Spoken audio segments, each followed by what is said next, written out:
Madame, Monsieur, bienvenue dans votre magazine Écran Vert. Vous savez tous, la République démocratique du Congo détient la majeure partie des forêts tropicales du bassin du Congo. La République démocratique du Congo, pays solution, est également membre de la Commission des forêts d'Afrique centrale. Nous recevons Madame Brigitte Bilonda pour parler de la campagne des collectes de données lancée en République démocratique du Congo. Madame Brigitte Bilonda est coordonnatrice de la Comifac RDC. Madame Brigitte, bonjour. Bonjour. Bienvenue dans notre émission Écran Vert. C'est un premier passage. On l'a dit, vous êtes coordonnatrice de la Comifac. En quelques lignes. Oui, je suis réellement Madame Brigitte Bilonda. Je suis ingénieure forestier, directrice au ministère de l'Environnement et Développement durable et coordinatrice nationale Comifac. Alors, il y a une activité qui nous intéresse aujourd'hui, qui a retenu notre attention, c'est le lancement de la campagne des collectes des données Comifac 2020-2023. Oui, effectivement. Aujourd'hui, c'était un grand jour pour nous. Le lancement officiel de cette campagne des collectes de données. C'est un exercice que nous faisons après chaque 2 ans, parce que nous devons renseigner les indicateurs de suivi, des indicateurs OFAC. Ces données qui renseignent des indicateurs nous aident au suivi des couverts forestiers de forêts du bassin du Congo. Est-ce qu'on peut savoir combien de temps ça va prendre, cette campagne? Oui, la campagne prend à peu près, je peux dire, de septembre à décembre, parce qu'il y a plusieurs étapes dans cette campagne. Il y a tout d'abord la formation des chefs thématiques qui sont désignés d'ailleurs au niveau de leur structure d'attache, donc ce sont des points focaux au niveau des directions, et aussi il y en a d'autres qui viennent des institutions publiques comme l'ICCN. Les chefs thématiques, parce que la campagne est faite sur base de thématiques, donc il va faire 30 jours. Première étape, la formation. Deuxième étape, il faut la collecte de données. Troisième étape, il faut valider et après il faut encoder. Et après l'encodage, la campagne est terminée. Ok, mais quels sont les types de données qui vous intéressent dans cette campagne spécifique? Les types de données, il y a des données qui sont purement du secteur forestier, mais aussi il y a des données économiques. Il y a également des données qui sont de l'environnement, mais des données aussi qui touchent au social. Voilà. Et qui va collecter ces données? Ce sont les points focaux, comme je dis, des directions et des institutions publiques qui sont des chefs thématiques, qui vont aller vers des fournisseurs de données et qu'on appelle fournisseurs ou bien gestionnaires de données. Et à l'aide des formulaires que les chefs de thématiques ils ont un outil de collecte de données où il y a des indicateurs à renseigner. Et c'est sur base de ces formulaires que les données vont être collectées. Les données vont être collectées, mais vous parlez des points focaux, mais y a-t-il pas d'autres structures qui peuvent aussi être utiles dans cette campagne? Mais oui, il y a toujours un noyau à l'aide d'un outil de collecte, mais sans les gestionnaires de données, sans ceux qui stockent des données, on ne peut pas faire cette campagne. Parce que bien que les points focaux viennent des structures aussi, des chefs thématiques plutôt, ils viennent des structures qui génèrent aussi des données. Mais il nous faut 2 camps. Le camp de ceux qui donnent et le camp de ceux qui collectent. Tout au profit de la Comifac qui doit renseigner son portail qui est géré par le secrétariat exécutif. En République démocratique du Congo, où seront gardées ces données que vous allez collecter? Les données sont tout d'abord une propriété nationale, mais ils sont mis à la disposition de la Comifac parce qu'ils s'en servent pour parler de la RDC dans le cadre du bassin du Congo. Vous savez, la Comifac a une publication qu'il fait tous les 10 ans. Il y a une publication sur l'état de forêt de l'Afrique centrale. Quand on ouvre cette brochure-là, on trouve qu'on renseigne sur tout le pays du bassin du Congo. Alors quand vous ne contribuez pas à donner vos éléments, vos informations, on ne sait pas parler de vous. Et il y a un manque à gagner si on ne parle pas de nous. Il faut comme un certain marketing de la RDC au niveau international ou bien au niveau de la sous-région. Et surtout que nous sommes pays solutions et c'est nous qui détenons la majeure partie des forêts du bassin du Congo. Des forêts du bassin du Congo. Nous devons donner des informations. Parce que ces informations contribuent à montrer les efforts que nous fournissons pour gérer ces espaces. Sans ces informations, on ne sait pas nous juger, on ne sait pas nous évaluer. Vous pouvez faire autant d'efforts, mais sans mobiliser des informations et sans les mettre à la disposition de ceux qui peuvent parler de vous. C'est-à-dire vous vous êtes voilé, quoi. Voilà. On va passer à l'éco-découverte. Éco-découverte.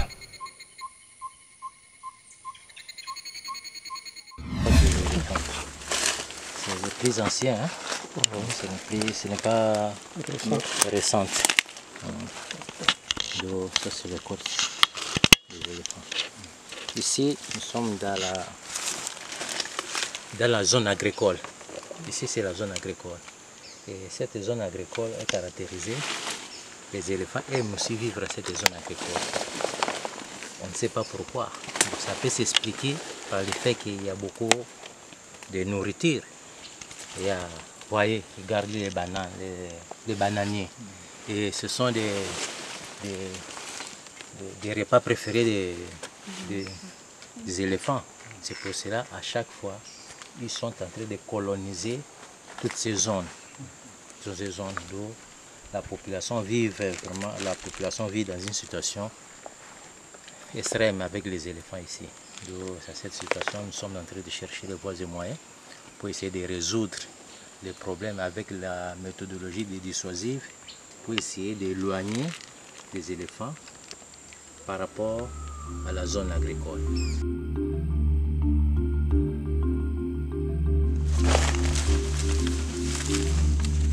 La registre. C'est le pas qui a cassé ça. Ok. C'est ça. C'est vraiment la puissance de l'éléphant. Mais ce n'est pas un grabuge de main. Toutefois, ça montre la puissance. Regardez les traces, les empreintes, comme ils sont en train de passer.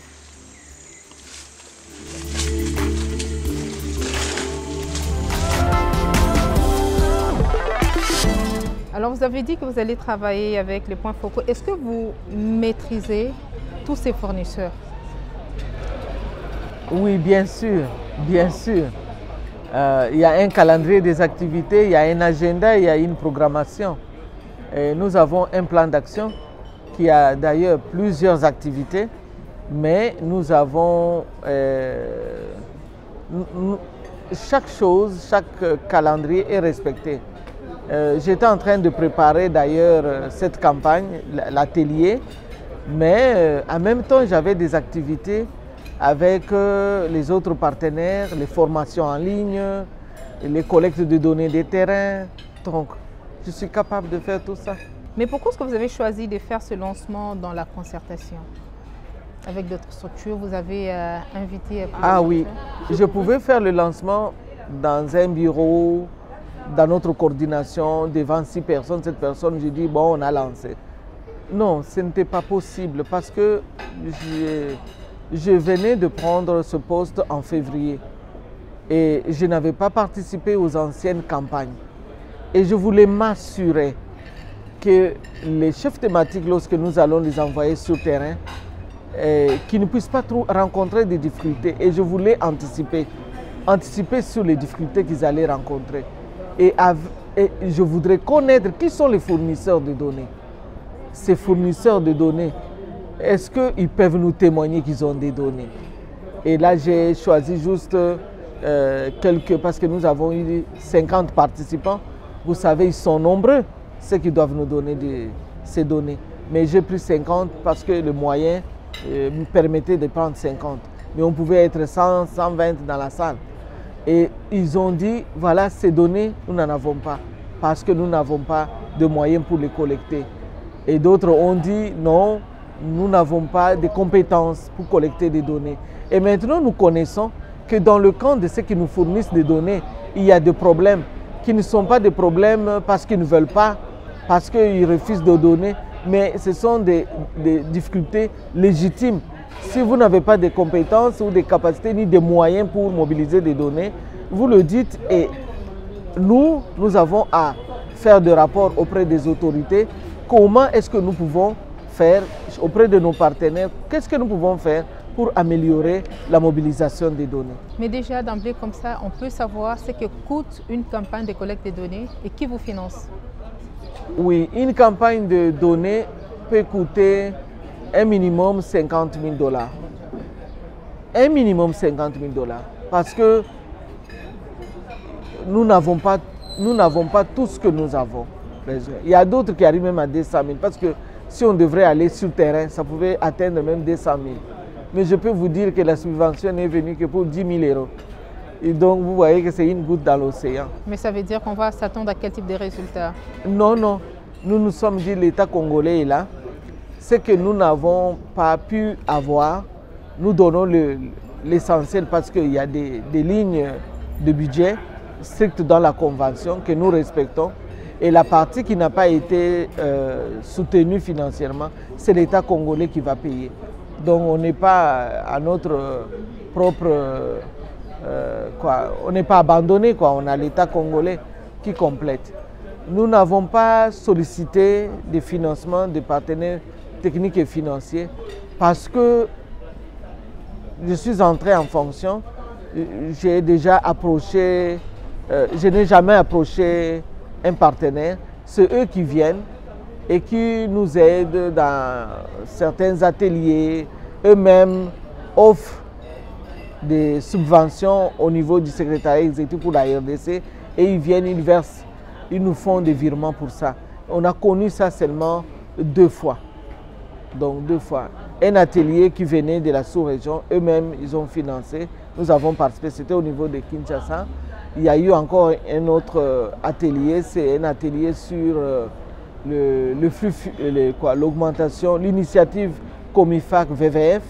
C'était un financement de VVF. Et puis il y a la RDP, nous avons été point focal de RDP Forum de la jeunesse.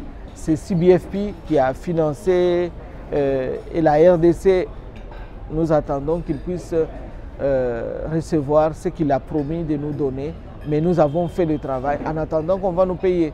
Et nous attendons encore ce paiement-là. Vous anticipez? Ah ben, nous sommes là parce qu'il y a un calendrier. On nous dit pour la campagne qu'il ne faut pas dépasser le mois de novembre. Pour la RDP, nous avions 3 mois. Travailler mars à juin. Mais est-ce que ça ne sera pas fait aussi dans la précipitation? Vous ne craignez pas la précipitation dans la façon de faire les choses? Non, s'il y a des données, il y a des données. S'il n'y en a pas, il n'y en a pas, il n'y a pas de précipitation. Parce que là, eux-mêmes, ils ont demandé qu'ils voient le formulaire et qu'ils commencent déjà à stocker. Mais vous savez, c'est à cause de cette gestion manuelle des données. Si la gestion des données était électronique, était un serveur, on aurait déjà donné seulement un code d'accès et la personne va trouver. Mais quand on vous dit donnez-moi des formulaires, moi je vais trouver, c'est-à-dire les choses sont encore manuelles. Donc c'est ça même l'outil que vous utilisez pour cette campagne? Voilà, c'est le formulaire.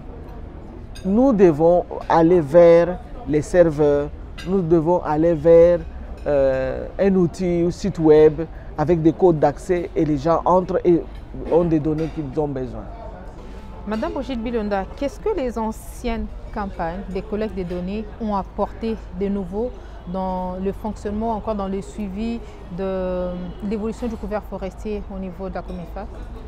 Je peux dire qu'il y a eu des données, il y a eu la publication. J'ai la publication avec moi, mais je n'ai pas tout feuilleté. Mais je sais qu'on a renseigné. Qu'on a renseigné parce que vous avez entendu dans le discours de monsieur le secrétaire général, il a dit que on disait toujours 145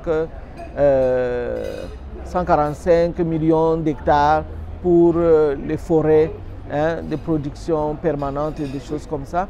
Mais aujourd'hui, on est en train de parler de l'augmentation. Les études ont montré qu'il y a de l'augmentation. Pourquoi? Parce que les zones où habitaient les gens qui pouvaient exploiter, ils se sont déplacés pour aller en ville.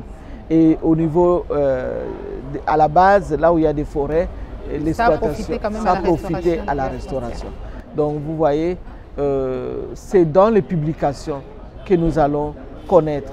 Et c'est aussi sur le portail, quand on va sur la base de données de Comifac, il y a eu des données qui ont été acceptées, mais il y a eu beaucoup de ratés, il faut le dire aussi. Il y a eu aussi des pages vides parce qu'il n'y avait pas de données. Et c'est ce qui nous a poussé d'ailleurs à dire qu'il faut approcher. Parce que quand on nous a dit le portail, voilà votre site, voilà, il y a manqué de données, vous n'avez pas renseigné. On a dit, on doit entendre au moins les fournisseurs de données, quelles difficultés ils ont. Vous avez vu les travaux de Focus Group, les travaux en plénière, ils ont eux-mêmes révélé les difficultés et on comprend d'où vient le problème que les chefs thématiques rentrent avec des formulaires à moitié vides, quoi. On va passer à l'éco-créativité, ça nous concerne tous et surtout que ça profite pour la préservation du climat. Éco-créativité.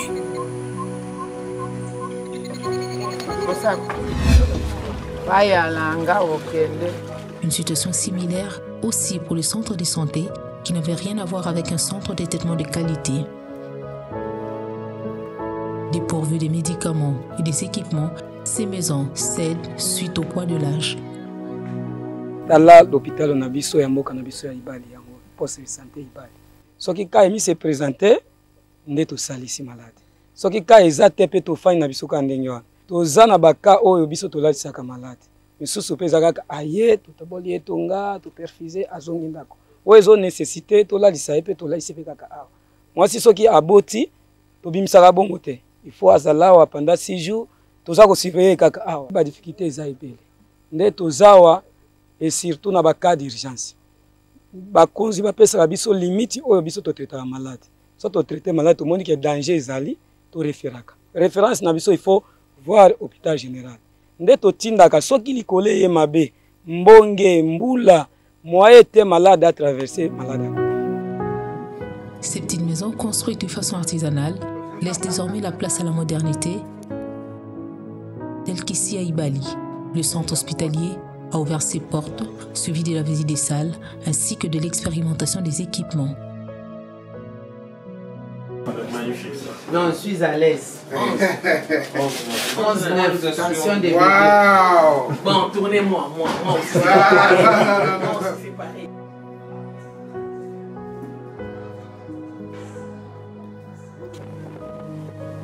C'est par canot que la visite des cages flottantes sur la rivière Pongoboli en expérimentation de l'élevage du poisson a été agréable.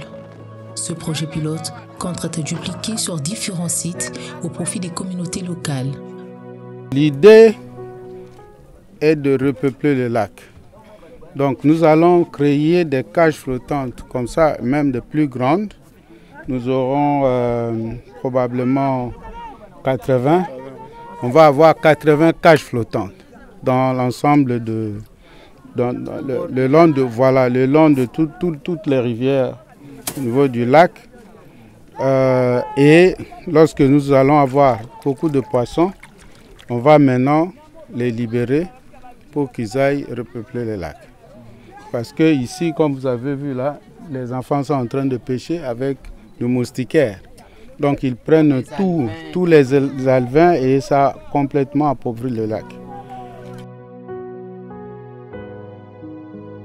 Musalo ezo salema boye tina nango ezali te tala ebale na biso munene ezala rivière oyo ezala laki mbisi ezali susu te mbisi esili pona nini tozo pêcher na ndenge ya mabe mbisi ezalaka na ngonga nango oyo esengeli ko pêcher ba pêcher kango mobu mobimba te il faut kotika mikolo oyo mbisi pe ebotama tango ekobota mai matondi mbisi ebotaka pembeni siko biso tokoma ko pêcher ba mbisi na ya mike na moustiquaire oko pêcher na mwana ya mbisi oko pêcher na mbisi eza na maki yango wana mbisi esili na ebale era Kongo siko aye na mayele wana ya kosala boye koboko mbisi oyo soki bakoli babotami ebele awa bazongisi bango na mai po bakoba kobotama lisusu mingi mbisi ezonga ndenge ntango bakoko na biso batata na biso babotaka biso bambisi ezalaka. Alors j'avais une autre question, je vous ai entendu dire qu'après ça, on passera aussi à la validation de ces données. Mais est-ce qu'on peut savoir ce qui va orienter la validation de ces données récoltées en République démocratique du Congo? Oui, quand on demande d'encoder des données, il faudra donner des sources. Vous les avez dans quelle structure, quelles sont les sources et s'il y a moyen d'attacher quelques fichiers pour qu'on s'assure de la provenance des données. Et lorsque les données proviennent de sources certifiées, des sources qui sont sûres et qui disent la vérité, ben, ça va être validé. Et puis on nous a dit, parfois certaines données ne sont pas validées lorsqu'on laisse des cases vides. Il faut mettre même de quoi si vous n'avez pas, il faut taper quelque chose et pas laisser des pages vides. Taper quelque chose, lorsque vous allez trouver l'information, vous allez mettre et vous allez trouver validation des données encodées et on cherche maintenant une validation maintenant de qualitative. Donc on voit maintenant la qualité des données. Et la qualité des données, ce n'est pas à notre niveau, c'est au niveau de l'OFAC. L'OFAC qui est une structure spécialisée du secrétariat exécutif qui gère la base de données. Est-ce que vous pensez que ces données récoltées pourront aussi permettre de valoriser les forêts de la Comifa, quoi encore en particulier les forêts de la République démocratique du Congo, donc connaître la vraie valeur de nos forêts? Mais exactement. Imaginez lorsqu'on donne un indicateur comme quelle est la contribution des forêts au PIB. Une information pareille. Lorsque vous voyez sur 2-3 campagnes que l'information est toujours restée inférieure à la normale ou bien n'est pas appréciable, vous vous dites il faut maintenant prendre des stratégies pour que le secteur forestier apporte plus de contributions au PIB. Imaginez par exemple que le PFNL, on cible seulement les chenilles, les champignons sur le marché. Vous vous rendez compte qu'à certains moments, les chenilles que nous achetions moins cher, c'était la nourriture du pauvre. Aujourd'hui, les chenilles, c'est devenu même l'aliment dans les fêtes. C'est-à-dire manger du chenille est devenu un privilège. C'est-à-dire que c'est en train de disparaître. Ça, c'est un indicateur qui nous montre que nous sommes en train de perdre quelque chose qui contribue au bien-être et même à la sécurité alimentaire au niveau local. Si en ville, on peut se donner la peine de manger du poulet importé, mais au niveau local, ça c'est une source de protéines. Donc vous voyez, si nous avons ces indicateurs, nous avons ces informations, nous sommes capables d'améliorer les stratégies de gestion des ressources forestières. Nous allons nous dire non, identifions, parce que le code forestier d'ailleurs le dit, qu'il faut une liste des espèces que nous voudrions qu'on ne puisse pas le couper afin que ça serve pour le PFNL. Est-ce qu'il y en a? Quel gouverneur a fait un arrêté donnant cette information ou cette instruction? Mais y a-t-il d'abord la bonne information qui pourra les motiver à prendre des mesures? Mais oui, c'est pour cela qu'il y a ces collectes de données. Et il faut encore après vulgariser, il faut encore sensibiliser les parties prenantes. Oui, leur dire voilà, il y a eu campagne, voilà comment vous pouvez améliorer. S'il n'y a pas ces échanges, nous ne devons pas nous contenter d'aller collecter des données sans pour autant revenir vers les gestionnaires des données ou bien les gestionnaires du patrimoine forestier pour leur dire voilà, ça c'est un problème, il faut le résoudre. Il ne faut pas oublier que Comifac, la coordination, est là pour donner des conseils au gouvernement en matière... Oui, des conseils techniques en matière de forêt et environnement. Vous pouvez avoir aussi des conseils encore à prendre avec Concept Vert. Concept Vert.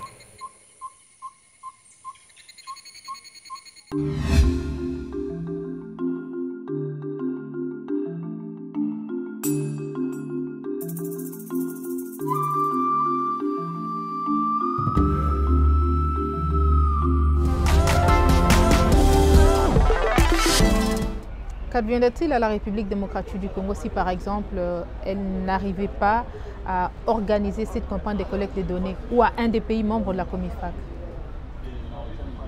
Je peux vous dire que lorsqu'on ne participe pas à cette campagne, on s'est mis le voile sur le visage. C'est-à-dire, on a dit, je disparais. Imaginez, c'est la RDC qui donne plus de 50% d'espace de forêt au bassin du Congo. Et vous voilez la RDC sur le plan scientifique, sur le plan des données. C'est-à-dire, vous ne voulez pas montrer vos efforts que vous voulez... vous ne voulez pas montrer vos efforts de gestion des forêts. Comment vous pouvez vous mettre belle et vous mettre le voile sur le visage? Non, la RDC a la grande partie et doit jouer le rôle de leader. Il ne peut pas s'effacer. Il doit au contraire montrer de quoi il est capable.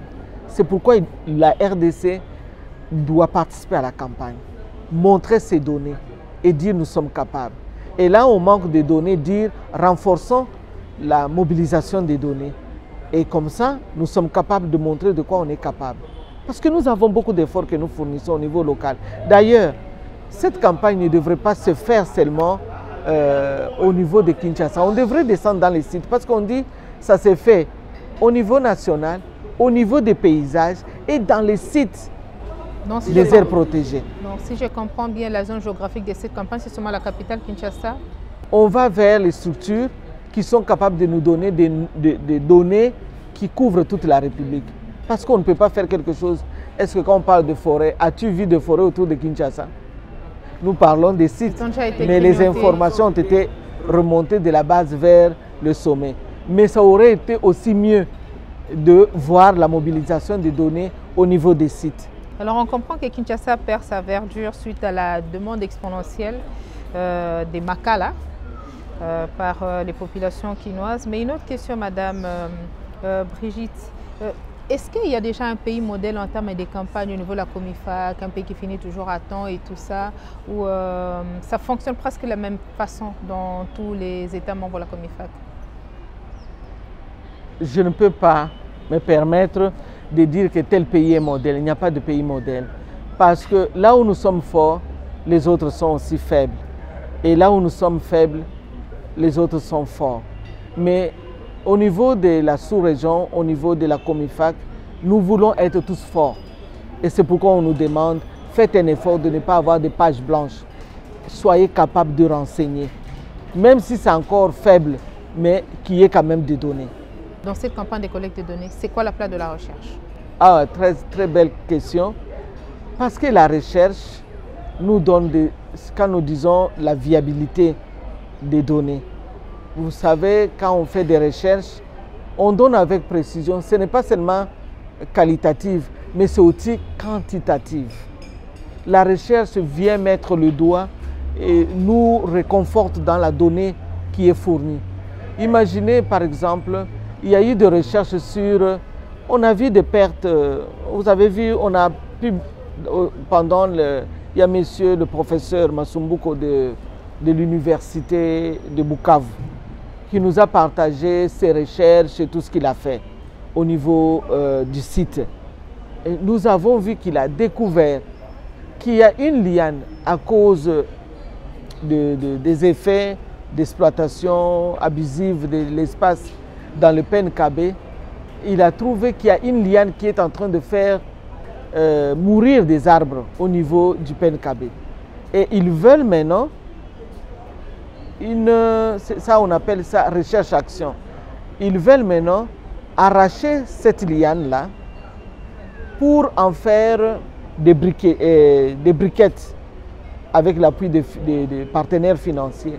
Et plus qu'on va enlever cette liane qui est en train de détruire les arbres dans le parc, ça va apporter un plus parce que ça vient remplacer le bois de chauffe. On coupe les arbres pour le bois de chauffe. Il dit non, on coupe la liane qui détruit pour donner le bois énergie à la communauté. Une telle information, sans le recherche, comment vous pouvez faire? On va rester là à se plaindre. Oh, ces arbres tombent, hein, ces arbres meurent. Hein.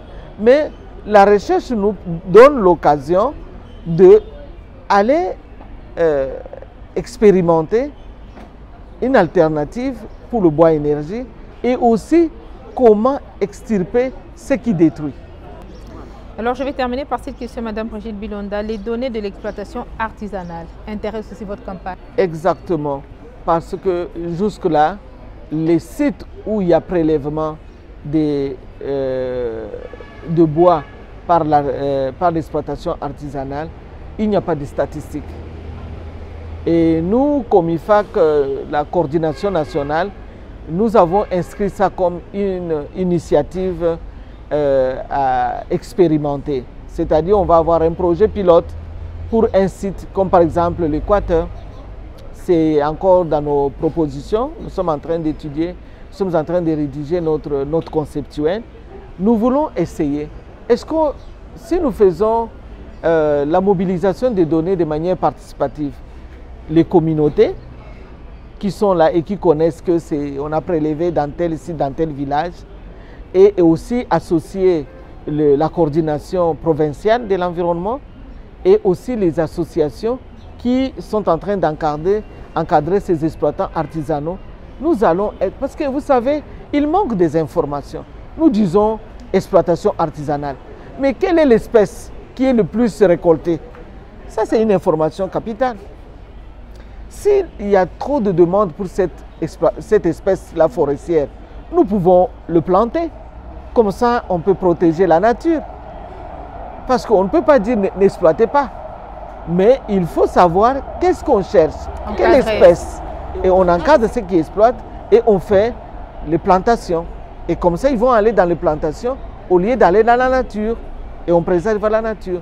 Donc, avoir des données sur l'exploitation artisanale du bois, ça va améliorer la gestion de nos couverts forestiers et aussi gérer cette exploitation artisanale. Madame Brigitte Bilonda, nous vous disons merci d'avoir disponibilisé de votre temps pour échanger avec nous. Merci beaucoup et c'était un plaisir pour moi. À la prochaine. Merci. Mon idée pour la planète.